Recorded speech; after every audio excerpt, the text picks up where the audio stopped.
Coucou. Et ben voilà, me voilà de retour. Et je vous ai dit qu'aujourd'hui j'allais vous expliquer ce qui s'est passé.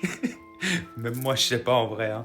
Il y a eu un truc, mais comment ça s'est passé? Euh, Quand j'étais petit, de- je devais avoir, allez, je pense dans les 7 8 ans par là autour. Je sais plus exactement parce que ça fait longtemps, hein. Mais voilà, quand j'étais petite, je me souviens qu'à un moment donné, à l'école, il y avait deux filles en particulier que je trouvais mais juste trop belles tout le temps. Et il y en a une, j'étais complètement love d'elle, mais vraiment du fond de mon âme. Et puis, à un moment donné, j'ai commencé à les regarder différemment. C'est-à-dire qu'en fait, ça s'est passé un soir où on avait une boum au jardin Robinson. Les deux, elles sont arrivées habillées pareil. Salopette en jeans, petit haut comme ça, où on voyait ici, un peu comme j'ai là, avec des grosses baskets blanches, je sais plus si c'était des Buffalo ou quoi. Et en fait, elles étaient trop belles. Et en fait, j'aurais voulu être comme elles. Mais de ouf. C'était... Ouais, je trouvais ça trop cool. Et puis, faut imaginer, je suis de fin 85, donc dans cette période-là, on devait être en 93, 94, par là, je sais plus vraiment. Et donc, c'était pas on va dire une période où les mentalités, tout ça, c'est pas comme maintenant. C'était beaucoup plus strict. Et puis, même moi, à cette époque-là, je savais que je voulais leur ressembler, que je voulais être comme elles, mais en fait, je comprenais pas vraiment pourquoi non plus. Enfin, à l'intérieur de moi, c'était pas non plus tac.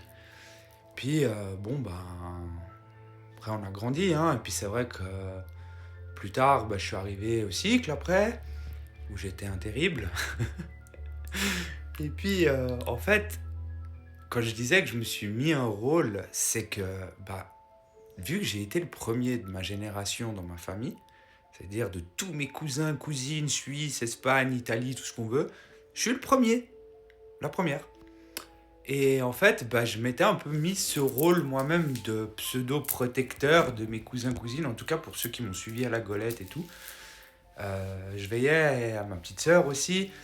J'essayais d'être le grand frère digne qui devait les protéger. Et puis c'est un rôle, pas qu'on m'a demandé, hein. Je me suis mis moi parce que j'estimais que je devais les protéger. Et puis, j'ai... Cette histoire de fille en moi, enfin, je l'ai un peu mis de côté, complètement même, parce que de toute façon, c'était irréalisable. Dans les années dans lesquelles on était, c'était impensable. Et puis, voilà, j'avais ce rôle de protecteur que je m'étais mis. Et puis, après, j'ai grandi, toujours. Enfin, ouais, j'étais à l'ECG et tout ça, j'ai eu mes potes, et puis c'est vrai que j'ai fait une vraie vie de mec, hein, on va pas se mentir. Je me suis comporté, j'ai été comme un garçon toute ma vie. Et puis, c'est vraiment une partie de moi que j'ai mis et que j'ai complètement enterré au plus profond de moi-même. Mais bon, mon attitude du quotidien, tout le temps, année après année, elle traduisait quoi? Elle traduisait qu'il fallait que j'avais encore beaucoup de choses à apprendre de la vie. Puis j'avais aussi un mal-être en moi, mais que en fait, j'osais pas parler à personne. J'ai jamais osé en parler. J'avais peur que mon père, il ait honte, ou ma maman, enfin... Et puis, qu'est-ce que j'allais dire à ma petite sœur? Que j'étais son grand frère, j'étais son modèle quand même.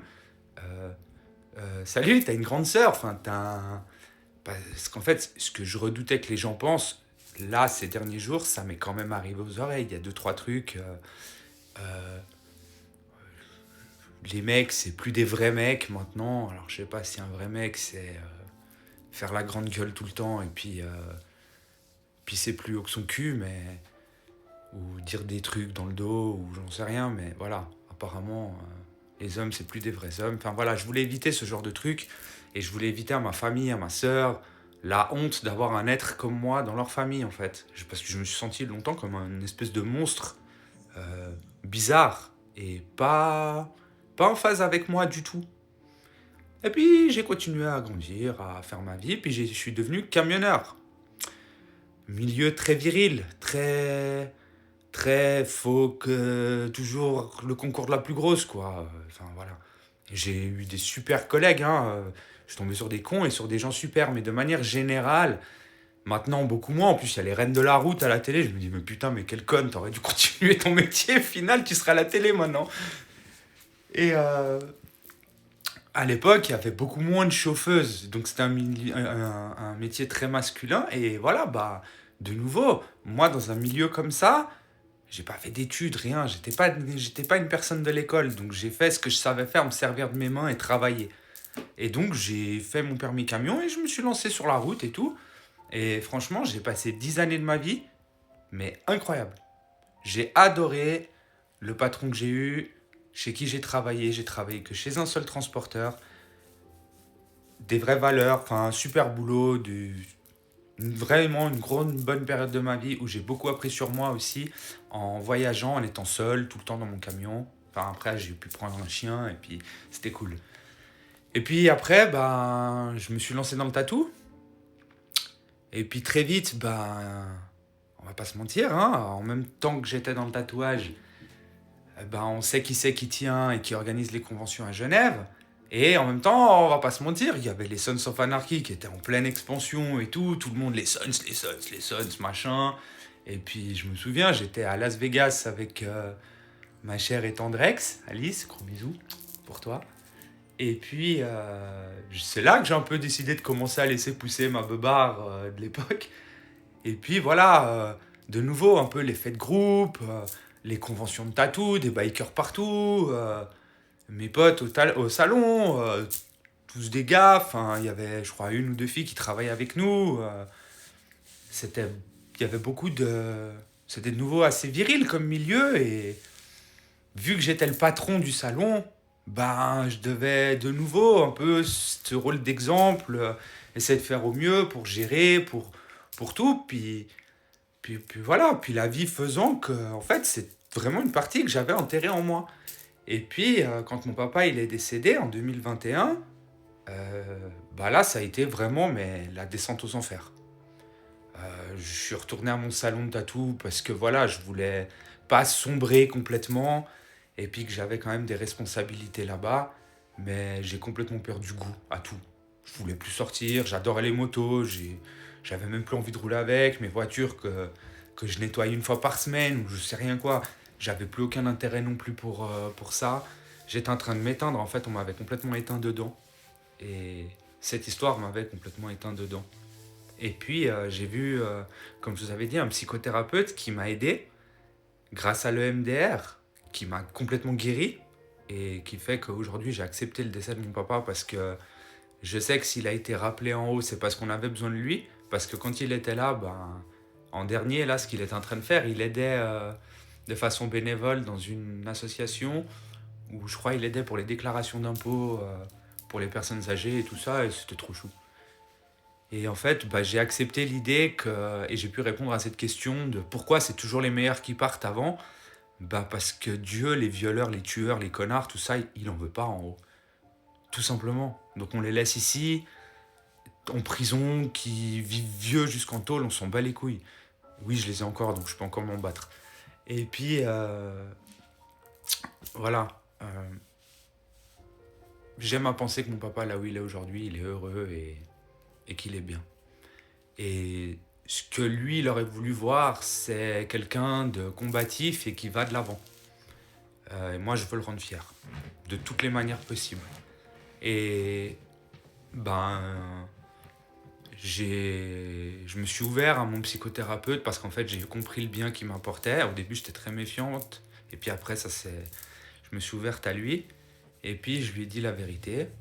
J'avais mais tellement honte. Mais tellement honte. Oh, je me suis senti, mais un demi-mec, enfin, une moitié d'homme, j'en sais rien. J'avais trop honte. Puis en fait, c'est ce que je suis réellement. Je suis qu'une moitié d'homme et une moitié de femme. Enfin, j'en sais rien, mais c'était, ouais, c'était waouh. Puis après, j'ai annoncé à ma maman, à ma sœur. Enfin, d'abord, j'ai dit à ma belle-maman parce que j'étais très très proche. Parce que, voilà, mon papa, il est plus là. Bah, je voulais veiller sur elle et être sûr que, que tout va bien pour elle. Et puis, ben, j'ai commencé à voir une docteure. Donc j'ai commencé comme ça, j'ai été au HUG avec une médecin spécialisée pour les personnes trans, l'accompagnement et tout ça. Et puis je lui ai dit ce que j'avais en moi et ce que j'avais envie d'entreprendre.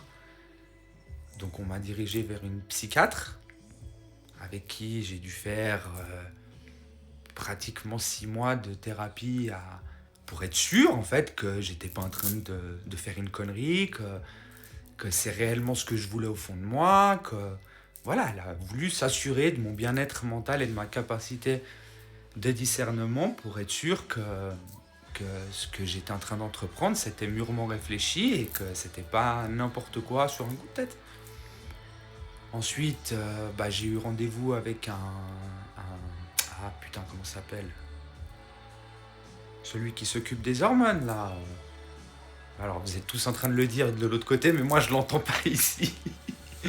Un endocrinologue, voilà. J'ai eu rendez-vous avec un endocrinologue, c'est celui qui me prescrit les hormones. Donc, on a fait plein de prises de sang, des trucs. Ensuite, j'ai vu un gynécologue aussi, parce que les hormones, le traitement hormonal, ça peut tout à fait rendre fertile. Non, pas fertile, quand tu peux plus avoir d'enfants, quand tes spermatozoïdes, ils sont... Du coup, j'ai vu un gynécologue pour pouvoir faire congeler mes spermatozoïdes. C'était très sympa, j'ai dû aller dans un laboratoire un matin.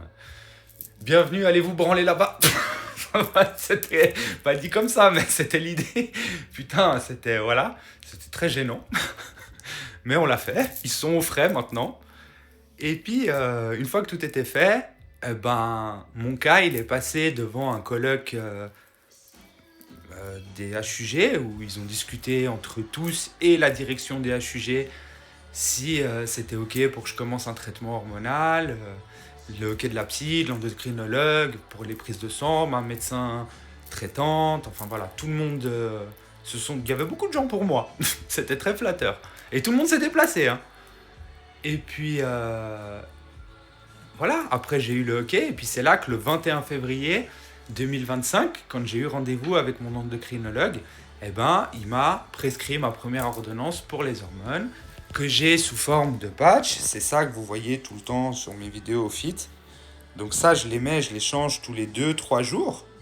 Et puis, en parallèle de ça, les anti-androgènes, donc c'est ce qui sert à faire chuter testostérone et tout ce qui pourrait faire de moi un garçon dedans. C'est une picouse dans les fesses, une fois tous les 3 mois maintenant. Je passais au trimestriel parce que tous les mois ça commençait à... ça fait mal. Et puis voilà. Et ensuite, maintenant je vais vous parler de la partie qui m'a amené à faire la vidéo de l'autre jour. C'est qu'en fait, quand j'ai commencé ma transition, je me suis dit, bon, on voit pas encore trop. Donc j'ai en tout cas jusqu'à l'été qui arrive là, avant que ça commence à se voir et qu'on commence à me poser des questions parce que je vais pas sortir en pull l'été. Et puis, franchement, j'ai trop flippé de la réaction des gens et du regard des autres. Je vous dis en toute vérité, ça m'a fait flipper que tous mes potes de Mérin de l'époque, ceux avec qui j'ai travaillé, ceux qui m'ont connu dans le tatouage avec ma grosse beubare, j'ai flippé de votre regard les gars et les filles. Vraiment, j'ai eu peur du jugement, j'ai eu peur qu'on se foute de ma gueule tout simplement et qu'on pense que j'ai pété un plomb et que voilà, je sais pas, c'est des peurs bêtes que je pourrais même pas, maintenant que j'essaye de les expliquer, de dire de quoi j'avais peur, j'arrive presque pas à mettre un mot dessus, mais c'était clairement ça. J'avais peur de votre regard à tous. Et puis, je suis allé jusqu'à quitter Genève. Je suis parti vivre à Rolle. Il y a 2 mois que je suis installé là-bas. Et ma maman, un jour, dans ma voiture, quand j'étais en train de faire le trajet, elle m'a dit cette phrase qui m'a électrocuté de l'intérieur. Si tu veux qu'on te respecte, il faut qu'on t'assume. Je dis ouais, effectivement. Et puis, donc ça a fait son chemin dans ma tête et c'était une phrase qui était super... elle m'a super impacté. Il y a eu ça et il y a eu... toujours ma maman en fait. Hein. C'est toujours elle. Qu'est-ce que je l'aime. Il y a eu le fait que je me sois mis au sport à fond, Mais quand je dis à fond, c'est 5 fois par semaine, tous les matins, 6h30, 6h45, je suis à la salle. D'ailleurs, si vous voulez venir vous entraîner avec moi, la salle non-stop parole, vous êtes les bienvenus, 6h45 là-bas sur le tapis de course, on y va. Et ça me fera trop plaisir. Et la discipline en fait que je me suis imposée pour le sport, de dormir 8 heures par nuit, de me lever tous les matins à telle heure, tous les jours j'y vais, je suis fatigué, ça fait rien, t'y vas fatigué aussi, on s'en bat les couilles, t'y vas. Tout ça, ça m'a amené à prendre une énorme confiance en moi, sans devenir à péter plus haut que mon cul ou à me prendre pour Dieu sait qui, loin de là, pas du tout. Mais ça m'a donné de la force à l'intérieur, ça m'a amené de la joie, de la bonne humeur, des sensations que j'avais complètement oubliées en fait. Parce qu'en fait, oui, quand j'étais en dépression, une grosse dépression, on a voulu me mettre sous antidépresseur, enfin ma psy, elle m'a proposé ça, et en fait, j'ai jamais voulu de ça. Parce qu'on a tous cette force en nous qui fait qu'on peut se relever si on a décidé de le faire. Et donc, c'est pour ça que je me suis mis au sport. J'ai commencé le 1er juillet et j'ai jamais lâché une seule séance depuis. 5 fois par semaine, on y va. Et puis, voilà. Il s'est passé un truc, en fait, il y a peu de temps. Il y a, je dirais, 1 semaine et demie ou 2. J'étais invité à l'anniversaire d'une super amie à moi. D'ailleurs, je t'aime, Aurélia. Et quand je suis allé là-bas, je suis allé au Sale Gosse. Et en fait, il y a un autre ami à moi qui est venu, un de mes meilleurs potes. Il était aussi invité. Puis je lui disais au téléphone, quelques heures avant, putain, je fais quoi? Je descends en taux, je descends en Sarah. J'hésite et tout, parce que j'étais déjà sorti manger une fois au canton de Vaud, en Sarah. Et puis, mon pote, il me dit, ouais, t'en bats les couilles, viens comme tu veux. De toute façon, le premier qui dit quelque chose, moi je lui en colle une. Et puis, c'est vrai qu'il fait 1m85. Il est adorable, mais il est impressionnant. Et puis, voilà. Donc, ça m'a mis un peu la confiance. Et en fait, dans ma tête, j'avais que le potentiel, enfin, la potentialité que je puisse tomber sur des gens malveillants à la sortie du parking ou là où j'ai mis ma voiture ou des trucs comme ça. Mais à aucun moment, je me suis dit que je pouvais croiser quelqu'un que je connaissais ce soir-là. Mamma mia. Putain, j'étais avec ma pote Aurélia, on sort fumer une clope, et là, je tombe sur mais un frérot. Et Nico, je te présente mes excuses et c'est pour ça que j'essaie de t'appeler aujourd'hui, c'était pour t'expliquer. En fait, je suis sorti, je l'ai vu, j'ai baissé la tête, j'ai essayé de me cacher dans mes cheveux là. Je suis resté dos à lui parce qu'il était avec tous ses potes et tout, puis en plus c'était en groupe là. Et j'ai pas assumé du tout. Mais putain, je me suis senti mal à l'aise. Et en partant, ma pote, elle a pas réussi à ouvrir la porte tout de suite du premier coup. Et du coup, j'ai entendu dans mon dos, il a dit Anthony. Et je me suis pas retourné, je me suis tiré sans même lui parler. Et j'ai eu hyper honte parce qu'en fait, il m'a jamais rien fait, ce gars. Mais en fait, j'ai pas assumé le fait d'être maquillé, habillé en meuf et tout. Et de croiser mon pote là. Putain, on était en camion ensemble, il a bossé avec moi. Donc j'ai été super gêné. Et du coup, j'ai plus osé sortir fumer une seule cigarette de la soirée. Je me suis mis à la table et j'ai plus bougé. Puis après, je suis rentré à la maison. C'était trop. Et en fait, je me suis dit, mais merde, tu peux pas. Tu peux pas continuer comme ça en fait. Tu peux pas avoir peur des autres, du regard des autres. Et en fait, l'autre matin, sur mon tapis de course, j'ai eu une révélation. Je me suis dit, mais vous savez quoi? Ma peur, eh ben, je vais en faire une force. Vu que j'ai peur du regard des autres, je vais me surexposer sur les réseaux. Je vais faire des vidéos, je vais expliquer, je vais montrer, je vais me mettre à nu, façon de parler. Parce que voilà, faut combattre le feu par le feu en fait. Donc, non, avec l'eau, mais je sais plus comment on dit le truc. Mais voilà, je me suis dit, vu que tu as peur du regard des autres, eh ben, va. Et en fait, vous savez comment je me sens grâce à tous vos messages de l'autre soir, de toute la bienveillance que j'ai reçue et tout. Aujourd'hui, vous m'avez donné tellement de force, mais tellement de force en moi. J'en avais déjà beaucoup, mais là, vous m'avez blindé. Je suis inatteignable, inarrêtable. Et je me sens, mais j'ai l'impression d'avoir une énorme boule d'énergie positive autour de moi constamment. Et je vous remercie encore pour tous vos messages, parce que alors, il y en a eu une chier, des WhatsApp, des messages Facebook, des téléphones. J'ai des potes qui m'ont appelé en visio pour vérifier mon mindset, pour savoir comment j'allais et tout. Des copains d'enfance. Mais l'amour, c'est ce qu'il y a de plus beau. La fraternité, l'amour, l'union. L'union fait la force.